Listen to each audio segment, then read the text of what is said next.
आप फर्क देखिए, निकला बच्चा स्कूल में जाने के लिए, घर से बाहर आया, दरवाजे पर आया, स्कूल का रिक्शा खड़ा है, बस खड़ी है, जाती गाड़ी है तो जाती गाड़ी भी खड़ी है। निकला दरवाजे से बाहर, सवारी पर बैठा, कॉलेज के दरवाजे पर, स्कूल के दरवाजे पर गाड़ी छोड़ करके चली है। फजले रहमानिया में आने वाला बच्चा घर से निकला, दरवाजे पर आया, न तो फजले रहमानिया का रिक्शा है न बस है, और अगर जाती गाड़ी भी है तो बाप उस पर भी उसको भेजने के लिए तैयार है।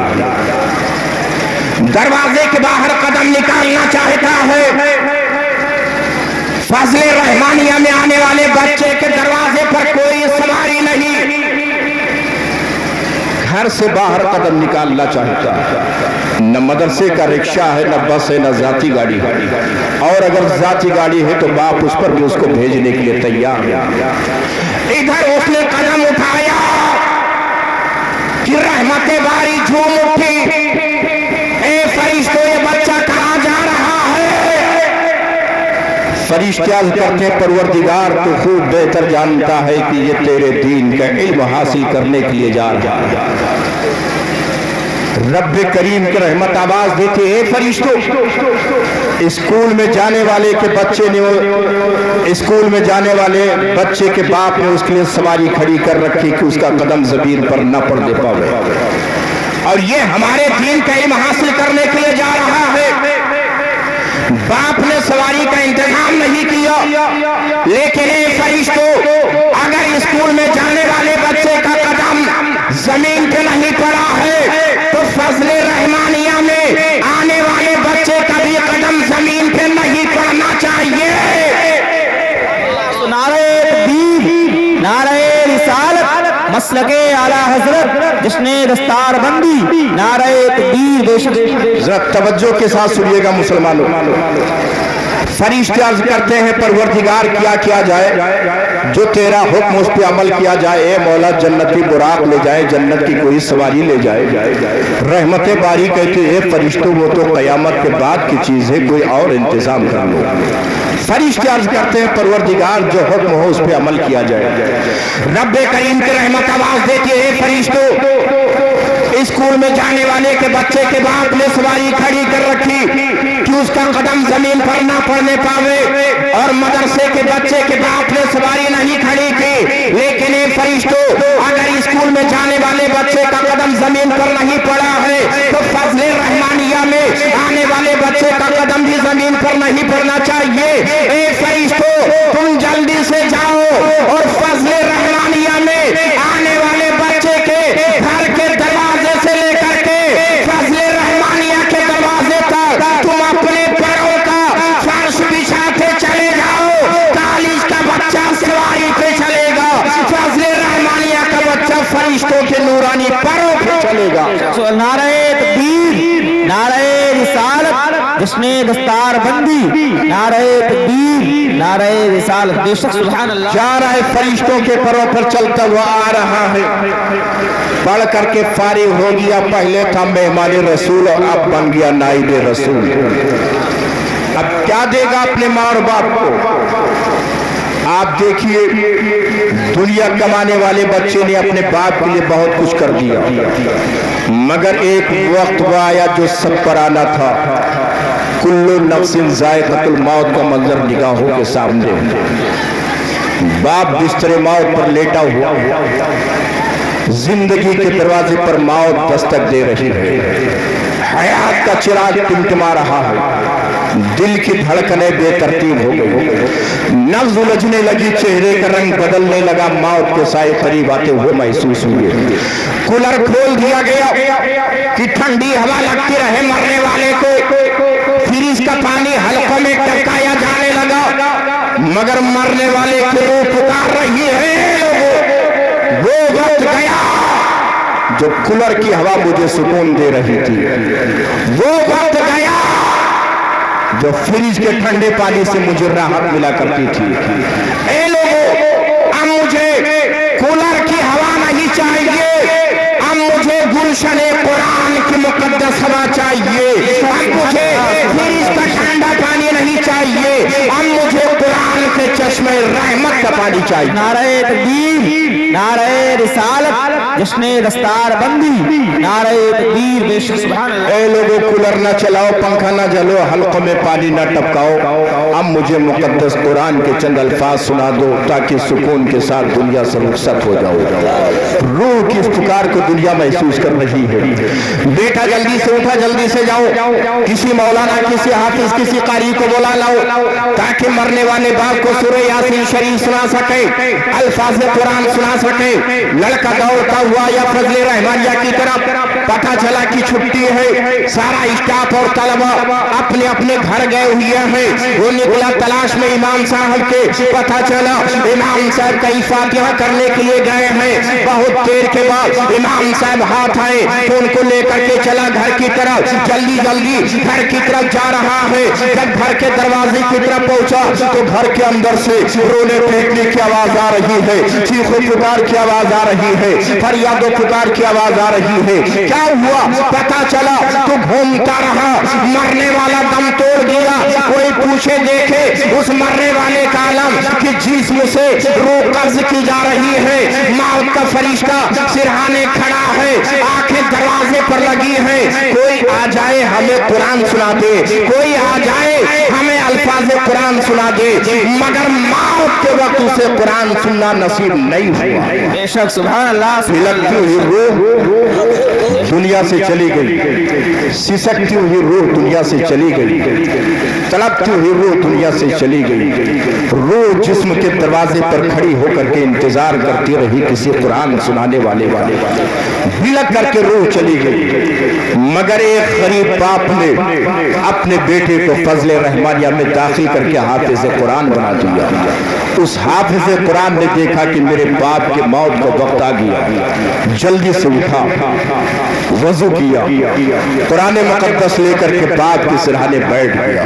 तवज्जो दीजिएगा, बाप के सिरहाने बैठ गया, जुबान से कुरान की तिलावत करता जा रहा था और दिल बाप से मुखातब होकर के कहता जा रहा था, ए मेरे बाप, तूने मुझे कॉलेज में पढ़ाने के बजाय, तूने मुझे इंजीनियर बनाने के बजाय, तूने मुझे डॉक्टर बनाने के बजाय, तूने मुझे फजले रहमानिया में कुरान पढ़ाया था और कुरान पढ़ने के बाद मैं तुझे आलीशान मकान के छत का साया तो न दे सका, मगर ए मेरे बाप, मैं तुझे रुखसत करूंगा तो बिलकता हुआ रुखसत नहीं करूंगा, सिसकता हुआ रुखसत नहीं करूंगा, तड़पता हुआ रुखसत नहीं करूंगा। ए मेरे बाप, मैं तुझे इस तरीके से रुखसत करूंगा कि कुरान के रहमतों का बादल बरस रहा हो, तेरी जिस्म उसमें नहा रही हो और तेरे लबों पे मुस्कुराहट खेल रहे हो। और जमाना देख ले कि जो अपने बच्चों को कुरान पढ़ाते हैं, जब वो दुनिया से रुखसत होते हैं तो कुरान के साए में रुखसत होते हैं। नारे तकबीर, नारे रिसालत, मज़हबे अहले सुन्नत, फज़ले रहमा कॉन्फ्रेंस, जश्ने दस्तार बंदी, नारे तकबीर, बेशक सुभान अल्लाह। और हज़रात, बात यही तक खत्म नहीं होती है, मरने वाले का जनाजा तैयार किया गया, उठाया गया जनाजा, जहां नमाज़े जनाजा पढ़ना वहां ले जाकर के रखा गया। लोगों ने खुशकिस्मती से देखा कि एक मुफ्ती साहब भी वहां तशरीफ फरमा थे, उनको मुसल्ले पर खड़ा कर दिया गया नमाज़े जनाजा पढ़ाने के लिए। सफ़े मुरत्तब हो गई, एक आवाज आई, मुफ्ती साहब नमाज़े जनाजा क्यों नहीं शुरू कर रहे हैं? मुफ्ती साहब ने फरमाया कि अरे यार, कोई इजाजत दे तब तो शुरू करूं, है कोई इजाजत देने वाला? कोई नजर नहीं आया। मुफ्ती साहब बोल पड़े कि कल मैं दुनिया में इस आदमी को देखता था जो आज जनाजे की शक्ल में है, कल मैं इसको दुनिया में देखता था तो शानदार कपड़े पहनता हुआ देखता था, आलीशान महल में रहता हुआ देखता था, शानदार गाड़ी में घूमते हुए देखता था।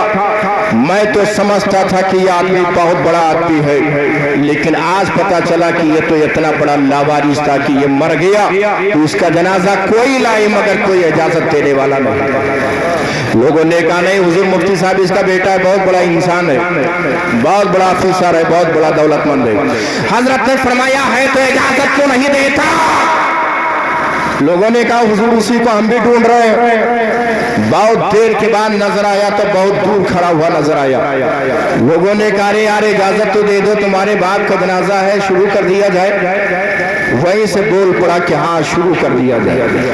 जमाना चश्मे इबरत से मंजर देख रहा था कि वही बाप जिसने अपनी पूरी जिंदगी सब कर दिया अपने बेटे के लिए, मेहनतों के भट्टियों में चलता रहा, बेटे के आगे बढ़ने का सामान इकट्ठा करता रहा।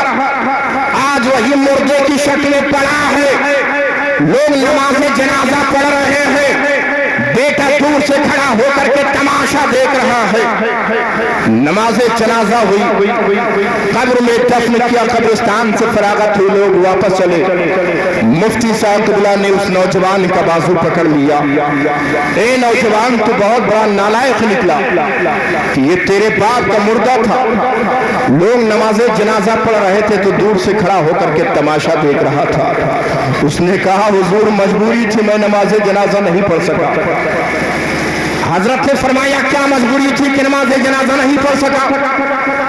उसने कहा हुजूर मैं सुबह उठा तो नापाकी के आलम में था, बाप बीमार था, डॉक्टर की तलाश में घूमता रहा, हालत बिगड़ी तो किसी कुरान सुनाने वाले को ढूंढता रहा। बहुत देर के बाद एक हाफिज कुरान हाथ लगे तो उनको घर की तरफ लेकर के चला। जब घर पे पहुंचा तो बाप का रूह निकल चुका था। घर की तरफ पहुंचा तो बाप की रूह निकल चुकी थी। मैंने सोचा कि अगर मैं नहाने के लिए खड़ा होता हूं तो दुनिया कहेगी बेटा कितना बड़ा नालायक है कि बाप का मुर्दा पड़ा है, बेटा को नहाना सूझी है। हुजूर इसी शर्म की वजह से मैं नहा भी नहीं सका। उसने ये कहा मुफ्ती साहब का दिल लरस गया, या अल्लाह बेटे को दीन से दूर रहने की कितनी बड़ी सजा मिली है। मगर बाप मर रहा था तो बेटा नापाकी के आलम में मौजूद था। बाप की आंखें बंद की जा रही थी तो बेटा नापाकी के आलम में मौजूद था। बाप की रूह निकल रही थी तब भी बेटा मौजूद था। बाप का कफन सिला जा रहा था तब भी बेटा मौजूद था। बाप को नहलाया जा रहा था तब भी बेटा नापाकी के आलम में मौजूद था।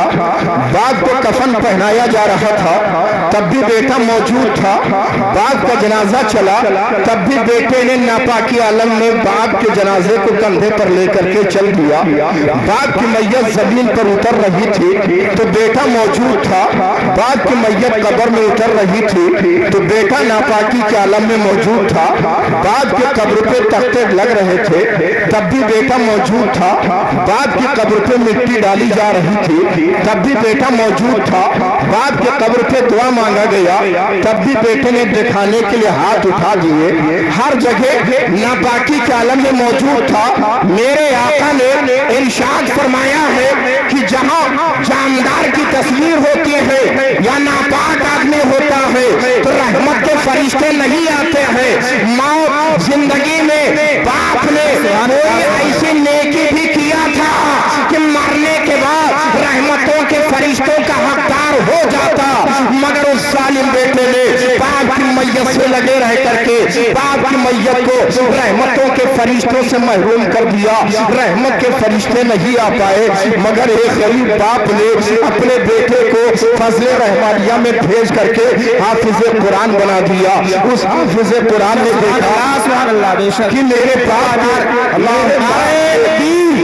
नारे रिसालत मसलके आला हजरत मजहबे अहले सुन्नत फजले रहमा कॉन्फ्रेंस जिसने दस्तार बंदी नारे तकबीर नारे रिसालत। एक गरीब बाप ने अपने बेटे को फजले रहमानिया में भेज करके हाफिज कुरान बना दिया। उस हाफिज कुरान ने देखा कि मेरे बाप के मौत का वक्त आ गया है, जल्दी से उठा, वजू किया, कुरान मुकद्दस लेकर के बाप के सिरहाने बैठ गया। बाप की आंखें बंद खींची जा रही थी तो बेटा कुरान पढ़ रहा था। बाप की रूह निकल रही थी तो बेटा कुरान पढ़ रहा था। बाप की रूह निकल गई तब भी बेटा कुरान पढ़ रहा था। बाप को नहलाया जा रहा था तो बेटा कुरान पढ़ रहा था। बाप को कफन पहनाया जा रहा था, बेटा कुरान पढ़ रहा था। बाप का जनाजा चला तो बेटे के कांधे पर बाप की मैयत थी और जुबान पर मुकद्दस कुरान के अल्फाज थे। कुरान पढ़ता हुआ बाप की मैयत को लेकर के चला। बाप की मैयत जमीन पर उतर रही थी, बेटा कुरान पढ़ रहा था। बाप की मैयत कब्र में उतर रही थी, बेटा कुरान पढ़ रहा था। बाप के कब्र पे तख्ते लग रहे थे, बेटा कुरान पढ़ रहा था। बाप के कब्र पे मिट्टी डाली जा रही थी, बेटा कुरान पढ़ रहा था। बाप के कब्र पे दुआ मांगा जा रहा था, तब भी बेटा कुरान पढ़ रहा था। सब चले गए मगर बेटा बाप के कब्र के पास बैठा कुरान पढ़ रहा था।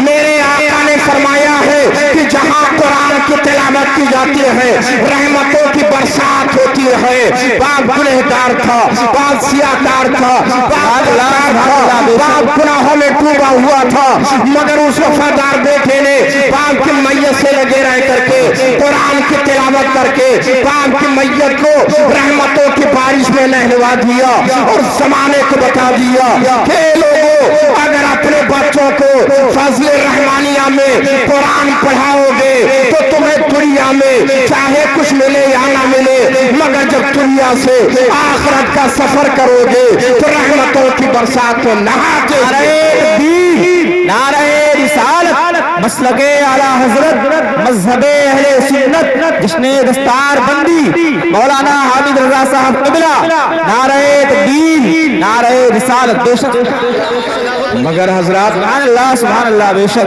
बाप अगर कहाँ देखते हैं इन फवाइद को। आज तो दुनिया देखी जाती है, बेटा को दीन मिले या न मिले दुनिया सुभान अल्लाह का मिल जाए। बेशक कल का अलग ये था, बेशक सुभान अल्लाह। बच्चा आंखें खोलता था तो कुरान देखता था, जुबान चलाना सीखता था तो कुरान बोलता था। बेशक बेटे के हाथ अगर कुछ उठाने के लायक होते थे तो बेटा कुरान उठाता था। बेशक सुभान अल्लाह।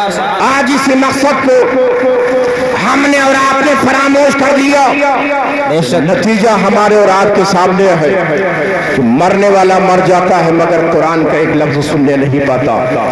और बात यही तक खत्म नहीं होती, मरने के बाद लोग कब्र को भी भूल जाते हैं। बाप की कब्र कहाँ है औलाद को पता नहीं, माँ की कब्र के तख्ते गिर गए कि सलामत है औलाद को पता नहीं, इसलिए कि कभी आप उधर रुख भी नहीं करते। आप कहेंगे ना ये हमारी औलाद हमारे कब्र पे, हम पे इसका क्या असर, मगर नहीं हजरत, आप अपने मजहब से पूछिए, हकीकत से पूछिए तो पता चलेगा कि जिंदों को अपने बच्चों की बेतवज्जुही का एहसास उतना नहीं होता जितना कि मुर्दों को एहसास होता है। नारे तकबीर नारे रिसालत मजहबे अहले सुन्नत मौलाना हामिद रजा साहब क़िबला नारे तकबीर। बेशक सुभान अल्लाह। इमाम अहले सुन्नत फाज़िल बरेलवी रज़ी अल्लाह तआला अन्हु ने अपने फतावा में एक वाक़या बयान फरमाया कि एक बाप और एक बेटा दोनों सफर कर रहे थे, पैदल जा रहे थे, जंगल बियाबान का रास्ता था। चलते चलते रास्ते में बाप की हालत खराब हो गई। दोनों ठहर गए कि बाप की तबीयत ठीक हो जाए तो सफर आगे किया जाए, मगर जैसे जैसे वक्त गुजरता गया बाप की हालत और खराब होती गई। वो वक्त आ गया जबकि उस गुर्बत और बेवतनी के आलम में बाप ने दम तोड़ दिया।